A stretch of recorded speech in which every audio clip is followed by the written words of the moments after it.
წარმოიდგინეთ თბილისი-ბათუმის მაგისტრალზე მიდიხარ მაქსიმალური დაშვებული სიჩქარით, ჩაგიქროელებს თბილისი-ბათუმის მიკროავტობუსი. ზუსტად ეგ მომენტი იყო ამ ავტომობილის შემთხვევაში, მაშინდელ პერიოდში. ეს არის სასწრაფო მანქანა, არა ხალხისთვის, არამედ უშუალოდ მანქანებისთვის, როდესაც რბოლა ხდებოდა სხვადასხვა ქვეყანაში, საჭირო იყო ავტომობილების სწრაფად გადაადგილება, იქიდან გამომდინარე, რომ სრულიად ქარხანა ვერ წავიდა და იქ ავტომობილის შესაკეთებლად.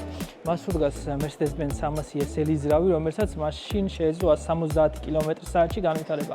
პირდაპირ ანუ დღეის მდგომარეობით არ არის რაღაცა სასწაული რიცხვი, მაგრამ იქიდან გამომდინარე, რომ გვაქვს საუბარი დროზე, როდესაც რეალურად მაქსიმალური საშუალო სიჩქარე არის 90 კმ/სთ, წარმოიდგინე მაშინდელი ადამიანი, რომელსაც დიდი ფული აქვს გადახდილი, აწყობილი აქვს მანქანა ინდივიდუალურად, ყავს ორიგინალი მანქანა, ყავს მძღოლი დაქირავებული, მიდიხარ მაშინდელ რაღაც მაგისტრალზე მაქსიმალური სიჩქარით და უცებ მსგავსი ავტომობილი ჩაგიშხულებს 170 კმ/სთ.